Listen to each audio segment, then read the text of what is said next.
তুলে চরণে পড়ে গেল।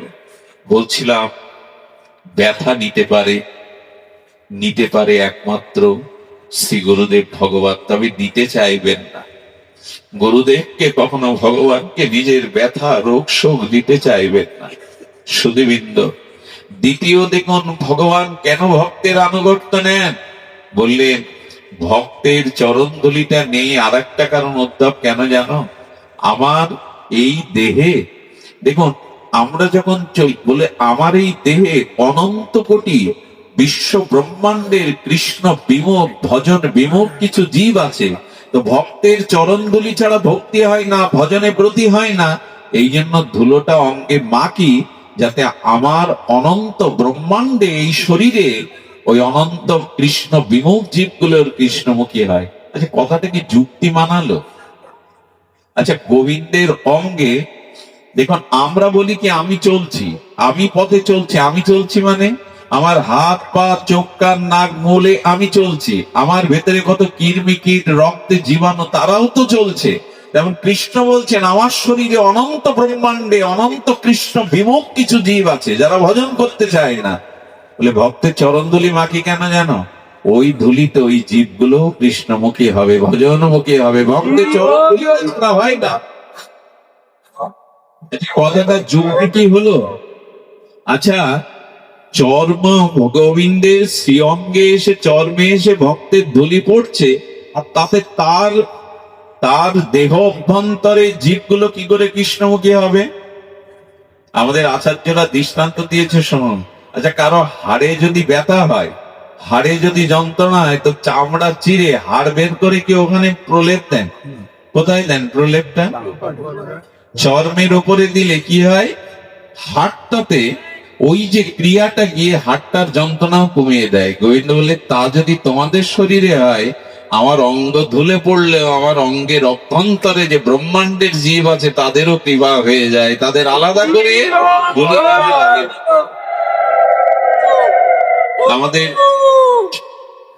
আমাদের আদরের স্নেহের শুভঙ্কর ওই যে ধুলি মাখো মাখো এই না ব্রজের ধুলি, এই গানগুলোকে গান মনে করবেন না, এটা ভজন।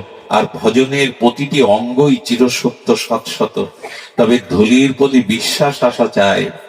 ধুলির প্রতি বিশ্বাস আসা চাই কেমন জানেন? গিরিরাজ পরিক্রমা করতে গিয়ে একজনের পাথরে হোঁচট খেয়ে গেল পাটা কেটে।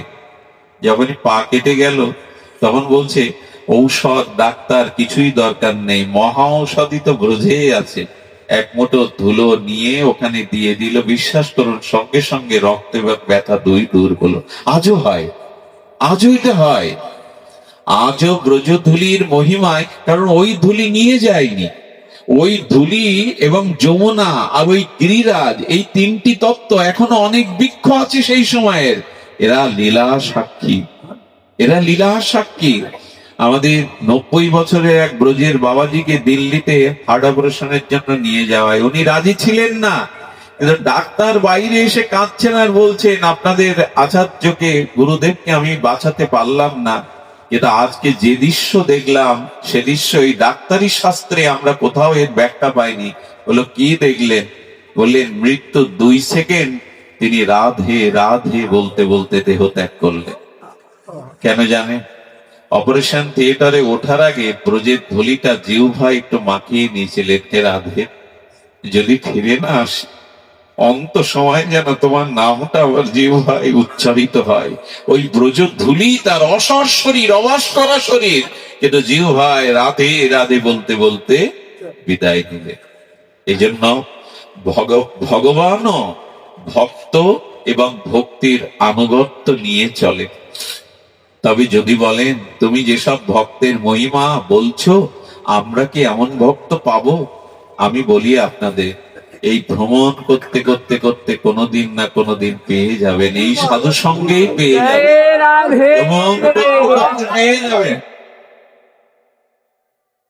ভ্রমণ করতে করতে পেয়ে যাবেন। আমি কথাটি অনেকবার বলেও পিপাসা মেটাতে পারিনি, বলেই বিশ্রাম করছি। কথাটি বড় মার্মিক কথা। এক আচার্য বলেছিলেন নবদ্বীপে, বড় মহিমাযুক্ত কথা, অনেকবার আপনাদের শুনিয়েছি, তবু আরেকবার শোনায়। দেখুন শুকনো কোনো কাঠ যদি নদীতে পড়ে যায়, নদীর তীরে কোনো গাছের শুকনো ডালের কাঠ পড়ে গেল, একটা বড় কাঠ পড়ে গেল, ভাসবে না ডুববে? ভাসবে। শুকনো কাঠ ভেসেই যায়। সুধীবৃন্দ, কাঠটা ভাসছে, জোয়ার ভাটায় ভাসতে ভাসতে একদিন কিন্তু ডুববে। কবে ডুববে জানেন? ওই ভাসতে ভাসতে শুকনো কাঠের মধ্যে জলগুলো প্রবেশ করবে, নদীর জল প্রবেশ করবে। আর ওই নদীতে বয়ে যাওয়া পলি মাটি আছে না, বালু মাটি, ওগুলো ওই ভিজে জল প্রবেশ করার সাথে সাথে ওর গায়ে মাটিগুলো বালিগুলো জড়িয়ে যাবে। আর যখনই ওই জল ভেতরে প্রবেশ করবে আর ওই কাদাগুলো মেখে যাবে, তখনই সে নদীর বক্ষে ডুবে যেতে পারবে, তার আগে পারবে না। এর অর্থ হলো এই, আমরাও তেমনি একটু ভাসি, ওপরে না থেকে, শুকনো কাঠের মতো না থেকে আসুন সাধু সঙ্গে একটু ভাসি। এই ভাসতে থাকি, এই ভাসতে ভাসতে কি হবে জানেন? পাষাণের চোখেও মাঝে মাঝে জল এসে যায়। ওই কথা শুনতে শুনতে মাঝে মাঝে প্রেমাশ্রু, যখন এই শুষ্ক বুকে ভক্তি নেই, প্রেম নেই, অনুরাগ নেই, কিন্তু চোখের জল যখন এসে বুকে পড়বে, ওই ওই বিন্দু বিন্দু প্রেমাস্ত্র পড়তে গিয়ে যখন হৃদয়ে স্পর্শ করবে, আর এখানে সাধুদের ধুলিগুলো যখন ওই নয়ন জলে পড়তে পড়তে বুকে নিয়ে নেবে, ওই ধুলি মেখে আর ওই জল প্রবেশ করেই তো শুকনো কাঠটা ডুবে যায় একদিন। ভক্তের চরণ ধুলি আর নয়নের জল, এই দুটি সংমিশ্রণ হয়ে একদিন আপনাকেও প্রেম ভক্তির সাগরে ডুবিয়ে দেবেই দেবে। ভাসতে থাকুন। সবাই আসে না এখানে, জানেন, সবার এ ভাগ্য হয় না। এই ভাসতে ভাসতেই তো হবে। ওই কাঠটা শুকনো, আর কাঠটা, ওই কাঠটার মধ্যেই জল যেতে যেতে মাটি লাগতে লাগতে ওকে ডুবিয়ে দেবে। কবে সেই দিন আমার হবে? কবে সেই দিন আমাদের হবে গো? এই ভাগবত সাগরে ভাসতে ভাসতে জল প্রবেশ করার সাথে সাথে আর ভক্তের চরণ ধুলি মাখতে মাখতে কবে আমিও ডুবে যাব। এই ডোবার জন্যই তো আশা, ভেসে পড়েছি সংসার সাগরে। এই ভাসমান আসা যাওয়ার সংসারে কতবার ভেসেছি, কতবার ভেসেছি, ডুবতে পারেনি। আর একটু বলি, চরণ ধুলি না মাখলে, অনুরাগ না এলে স্থায়ী ভাব আসবে না। দেখুন, মিথ্যা বলতে পারবো না, নাম আমিও মাঝে মাঝে করি, মানে নামটা, হরি নামটা নেই, মাঝে মাঝে যে ভাব প্রেম আসে না তা নয়, কিন্তু কেমন জানে, বিজুলি চমকিতের মতো ভাব এসে আবার হারিয়েও যায়। আমার মতো আপনাদের অনেকেরও তা হয়, ভাব আসে কিন্তু স্থায়ী হয় না। অনুরাগ এলো, চোখে জল এলো, নামে ভাব এলো, কিন্তু ভাবটা স্থায়ী হয় না। আবার ওই মাঝে মাঝে তব দেখা পাই, চিরদিন কেন পাই না, কালো মেঘ আসে হৃদয় আকাশে, তোমারে দেখিতে দেয় না। মাঝে মাঝে দেখি, কিন্তু বাসনা কামনা এসে আবার ওই ভাবটা, রতিটা স্থায়ী হতে দেয় না। তবে বলি কি, এই ভাব স্থায়ী অস্থায়ী হয় বটে, এটা আমিও আপনাদের স্বীকার করছি, এটা আমারও হয়। তবে এটা স্থায়ী হবে তবে জানেন, অনর্থ দূরে যাবে একমাত্র সাধু সঙ্গে আর সাধুর চরণ ধুলিতে। অনর্থ যখনই যাবে তখন স্থায়ী ভাব এসে যাবে। অনর্থ নিবৃত্তি এলেও তো ভজনে নিষ্ঠা এলো, রুচি এলো, আসক্তি এলো, তখন আর দেখবেন ভাবটা স্থায়ী হয়ে আছে। আর গুরু কৃপা, সাধু কৃপা ছাড়া যে হয় না, এর সামান্য একটু আর কণা, মণিমুক্তার কণার মতো বলে বিশ্রাম করি। বড় বাবাজি মহারাজ, 2 মিনিটেই আমি বিশ্রাম করছি। বড় বাবাজি মহারাজ সারা জীবন নিতাইয়ের সেবা করেছেন, সারা জীবন নিতাই বলে কেঁদেছেন। নিতাই তার ধন, নিতাই তার প্রাণ, নিতাই তার পতি, নিতাই তার বসতি, নিতাই তার জীবনের জীবন। বড় বাবাজি মহারাজকে সেবক সেবা সেবা করেছে সারা জীবন, নিষ্কিঞ্চন সেবা। বড় বাবাজি মহারাজ যখন বিদায় নিচ্ছেন, বলো কি রে, বাবা মা ছেড়ে, যৌবনের সুখ ছেড়ে সারা জীবন এই আমাকে সেবা করে গেলি, আমি চলে যাচ্ছি রে, তোর কি চাই বল? খুব ধ্যান দিন, কি চাই বল? বলেন, আমি তোকে বৈকুণ্ঠ দিতে পারি, মুক্তি দিতে পারি, চা না? সারা জীবন তো সেবা করে গেলি, সব সুখ জলাঞ্জলি দিয়ে, চা না কিছু? বললেন, আমি যা চাইবো আপনি তা আমায় দিতে পারবেন না। বলি, এমন কেন কথা বলছিস? আমি তোকে মুক্তি দিতে পারি, বৈকুণ্ঠ গতি দিতে পারি, তুই স্বর্গের সম্পদ অধীশ্বর হতে পারিস, আমার কাছে একবার চা না। হলো, বললাম তো বাবা, যা চাইবো তা আপনি দেবেন না। বলি তোকে না দেওয়ার কিছু আছে, চেয়ে দেখ। বাবার হাতটা তখন মাথায় নিয়ে বলছে, বাবা তবে বলুন, আমি যা চাইবো দেবে? বলে আমার প্রতি তোর এখনো প্রতিজ্ঞা করে বলতে হবে? ওকে সারা জীবন প্রাণ ঢালা চরণ সেবা করলে এখন বিদায় বেলা তোকে দেব না তো মনে? আচ্ছা কথা দিলাম আমি দেব, তুই যা চাইবি তা দেব। স্থির হয়ে গেলেন। আপনি একটু ধ্যান দিয়ে শুনুন। স্থির হলে এই সেবক কাঁদছে আর বলছে, বাবা তবে দিন। বলি চাইবি তো, কাঁদছিস কেন? চাইবি তো? বলে বাবা দিন। বলে কি দেব তোকে? বলে আজ থেকে আমি যখন নিতাই বলবো, আমার চোখ দিয়ে যেন দুটো অশ্রু ঝরে, এইটুকু দিন আমার, আমি যেন নিতাই বলে কাঁদতে পারি, গৌর বলে কাঁদতে পারি। এটা ছাড়া আমার চাওয়ার কিছু নেই।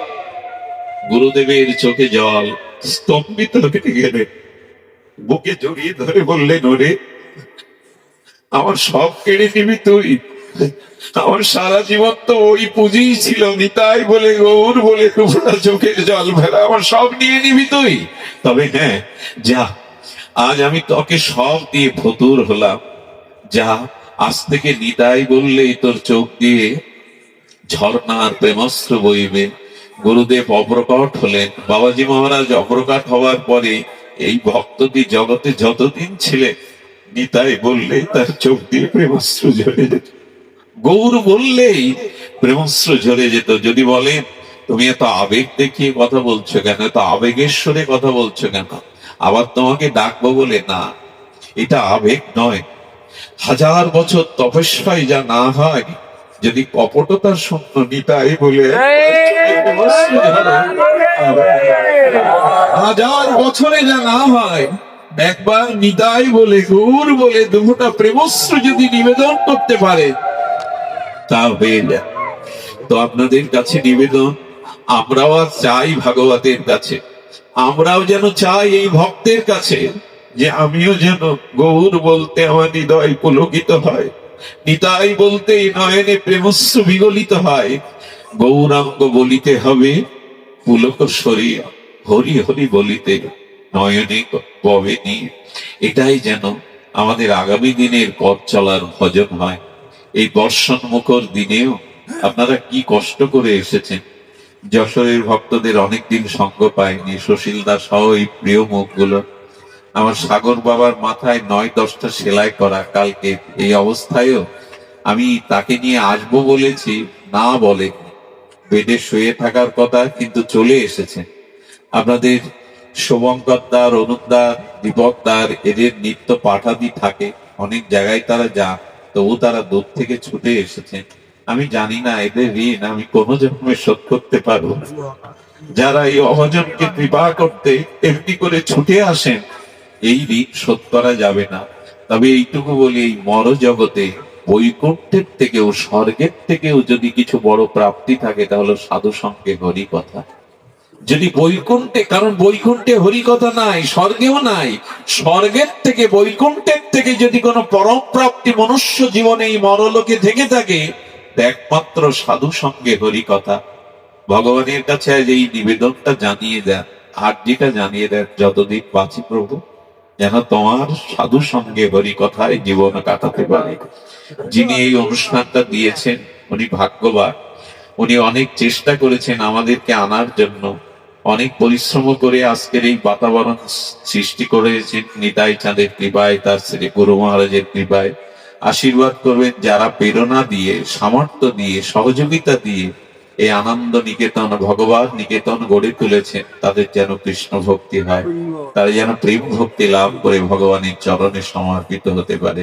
আজ এইটুকু নিতাই গৌর প্রেমানন্দে। আমাদের এই যে মাইকের অবস্থা, তবু বলবো শুভঙ্করের মুখে আমরা একটু রাধা নাম শুনবো, বড় ভালো লাগে। তার প্রেম মাখা রাধা নাম আমাদের আনন্দ দেয়। আসুন আমরা উঠে দাঁড়িয়ে সকলে একটু কীর্তন সঙ্গত করে। আর কীর্তনের জন্য মৃদঙ্গ প্রয়োজন, একটু করতাল প্রয়োজন। যারা আছেন মৃদঙ্গ সঙ্গে তারা